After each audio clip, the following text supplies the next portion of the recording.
McGillicuddy root beer, the best root beer I've ever tasted. Buffalo Trace is the only place you can get McGillicuddy's root beer. That's the reason why, because Buffalo Trace is owned by a company in New Orleans, Louisiana, who also owns McGillicuddy root beer, yeah, I love the smell of Sour Mash. I love that smell. Now this is Bell Point. Over here is Bell Point Community. As you can tell, Bell Point is not protected by any levee or flood wall. Now we do have a couple of renowned citizens from that area, one being Supreme Court Justice Samuel Todd, Middle Kentucky Avenue, whose property is still there today. But because President William Henry Harrison visited Frankfort, when he was in Frankfort, he stayed at Supreme Court Justice Todd's house. Now shortly after leaving Frankfort, he returned to Washington, D.C. President Harrison became ill with pneumonia and subsequently passed away.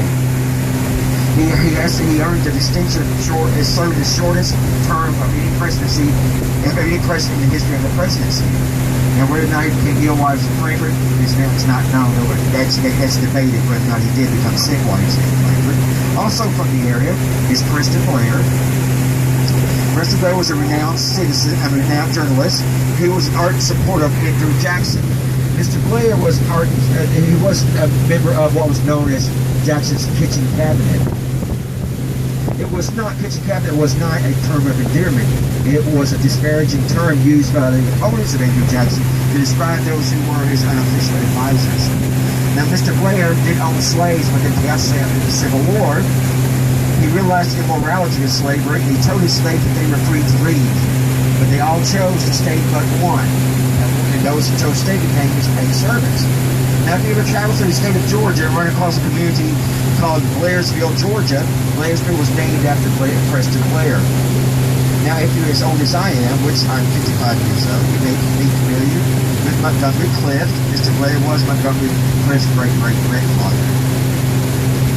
Now, we're coming from the area to where Frankfort, through Lansing, got its name. Before the building of the locks and dams, you could ford the river. The river was that shallow that you could ford it. And on the east bank, a young man by the name of Stephen Frank was leading settlers to Bryan Station, and they camped out on that bank. And as they camped out, they were attacked by a band of Shawnee Indians, and Stephen Frank was shot and killed. The area became known as Frank's Ford. And if you look on the west bank, which is the bank I'm pointing at, you'll see a park bench coming into view. You'll see the rock wall. Then you see a park bench, and you see a sign next to the park bench. That sign gives you the approximate location where Frank's Ford was located. You see that sign right there. So we're right near to where Frank's Ford was located. Now, Frank's Ford began to be mispronounced if I call him Frankfort. So when James Wilkinson, the founder of Frankfort, used that, he just kept the name Frankfort for this area.